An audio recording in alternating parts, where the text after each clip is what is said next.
अस्सलामुअलैकुम। चीन, पाकिस्तान और नेपाल के बाद भूटान का भारत के खिलाफ बड़ा इकदाम।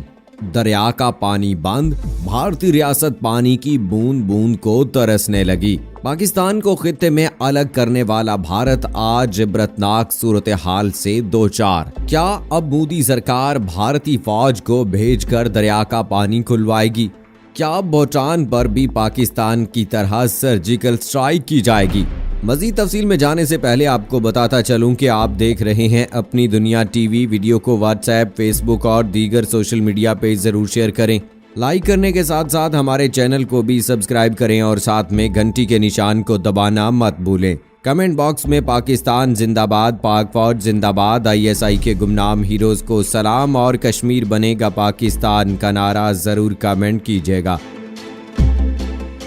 दोस्तों, वैसे तो भारत के इंतहा पसंद नजरियात और खास तौर पर मोदी सरकार की वजह से इसके ताल्लुकात इलाके के किसी भी मुल्क से कभी दोस्ताना नहीं रहे। पाकिस्तान को वजूद भारत को पहले दिन से कबूल नहीं।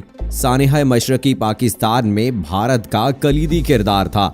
इसके बावजूद भारत और बांग्लादेश के ताल्लुकात भी मिसाली नहीं हैं। भूटान की नाक में भारत ने हमेशा से दम किए रखा है।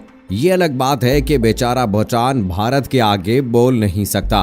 नेपाल के साथ भी भारत के सरहदी तनाज़ात हैं काला पानी के इलाके में, और आजकल इन ममालिक में कशीदगी अपने उरूज पर है। चीन के साथ भारत का तनाज़ा भी पुराना है, लेकिन हाल ही में लद्दाख के इलाके में भारत और चीन सरहदी कशीदगी शिद्दत इख्तियार कर गई है। किस्सा मुख्तसर ये कि भारत को हर तरफ से मुंह की खानी पड़ रही है। कभी नेपाल के हाथों पसपाई, कभी लद्दाख में हुई खूब बेचाई। मोदी ने भारत का मजाक बनवा दिया है और अब नेपाल के बाद भूटान ने भी भारत के साथ छेड़छाड़ शुरू कर दी है। पड़ोसी ममालिक चीन और नेपाल के साथ बढ़ते तनाज़ात और सरहदी कशीदगी के दरमियान अब भारत का एक और पड़ोसी मुल्क भूटान भी नई दिल्ली को आंखें दिखाने लगा है। भूटान जनूबी एशिया का एक छोटा और अहम मुल्क है।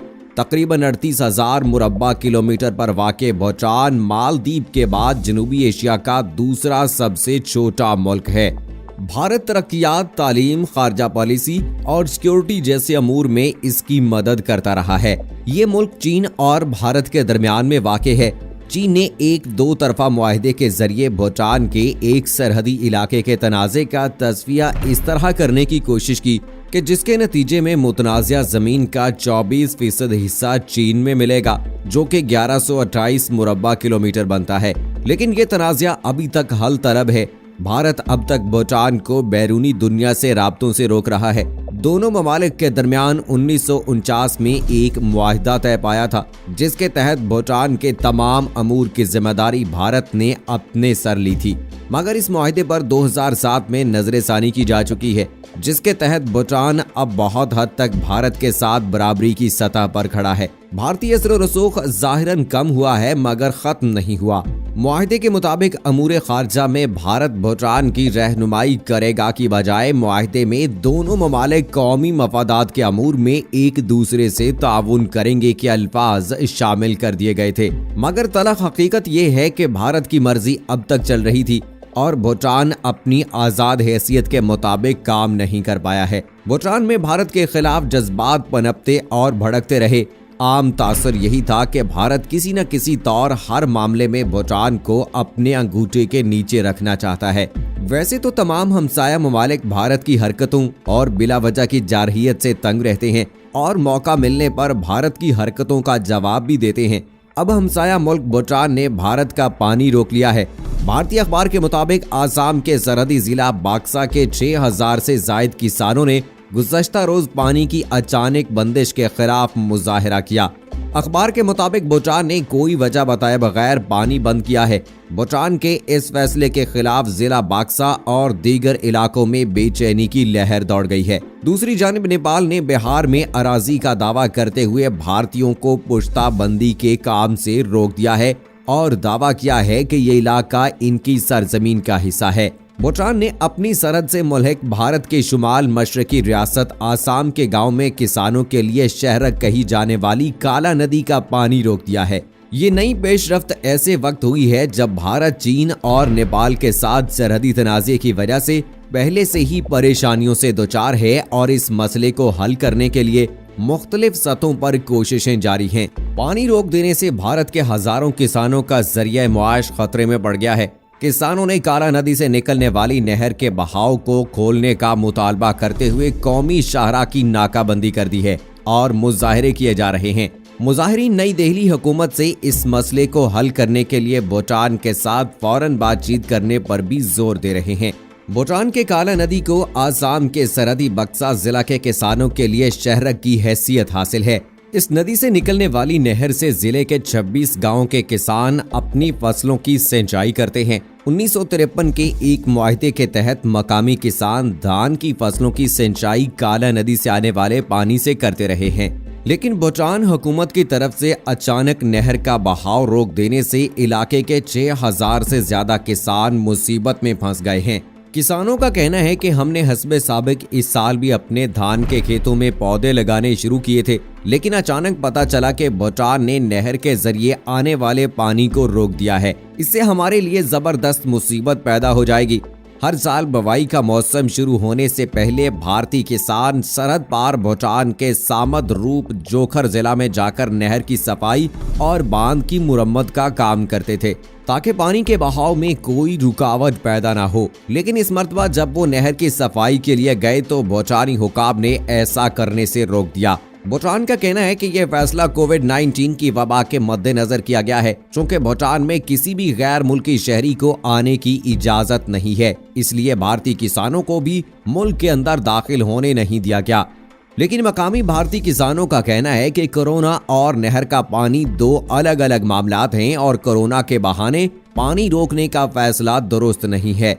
इससे मकामी किसानों के लिए बहुत मुश्किल पैदा हो जाएगी। चंद दिनों पहले नेपाल ने भी अपनी सरहद से मुल्हिक भारतीय सूबा बिहार के मशरकी चंपारण जिला में लाल बाकिया नदी पर वाक़े डैम की मुरम्मत करने से भारत को रोक दिया था। चूंकि नेपाल की नदियों से आने वाला पानी हर साल बरसात के दिनों में जनूबी बिहार के इस इलाके के लिए बहुत बड़ी तबाही लेकर आता है, इसलिए इस डैम को हर साल मुरम्मत करने की जरूरत पड़ती है। इस मर्तबा भी जब भारतीय हुकाम डैम की मुरम्मत करने के लिए गए तो नेपाली हुकाम ने ऐसा करने से ये कहते हुए रोक दिया कि ये डैम नेपाल के इलाके में वाक़ है और डैम से 500 मीटर तक का इलाका नेपाल का हिस्सा है। भारत नेपाल सरहद पर पिछले दिनों नेपाली सिक्योरिटी फोर्सेस और भारतीय शहरियों में झड़प भी हो गई थी, जिसमें एक शहरी हलाक और 3 दीगर जख्मी हो गए थे। नेपाल के शरीयत कानून में तरमीम और नया सियासी नक्शा जारी करने के बाद पहले से ही दोनों मुल्कों के ताल्लुकात में कशीदगी है। नेपाल ने भारतीय सूबा उत्तराखंड के 3 इलाकों को अपने नए सियासी नक्शे में शामिल कर लिया है, जबकि भारत का दावा है कि ये इसके इलाके हैं। उधर चीन के साथ सरहदी और अस्करी तनाज़ा मजीद पेचीदा होता जा रहा है। भारत ने चीन से कहा है कि वो सरहदी तनाज़े के हवाले से बाहमी इत्तफाक राय पर अमल करे। दूसरी तरफ नई दिल्ली में चीनी सफीर ने भारत से किसी ऐसे इकदाम से गुरेज करने के लिए कहा जिससे हकीकी कंट्रोल लाइन पर सूरत हाल मजीद पेचीदा हो। भारत जो सरहदी इलाकों में खाना जंगी को हवा देने की सोच रखता है और चाहता है कि चीन, पाकिस्तान, भूटान और नेपाल के सरहदी इलाकों को हड़प किया जाए। पाकिस्तान, नेपाल, चीन, भूटान और खित्ते के अहम ममालिक हैं जो सरहदी तनाज़ात में भारत की सरहदी कवानीन की खिलाफ वर्जियों से तंग हैं।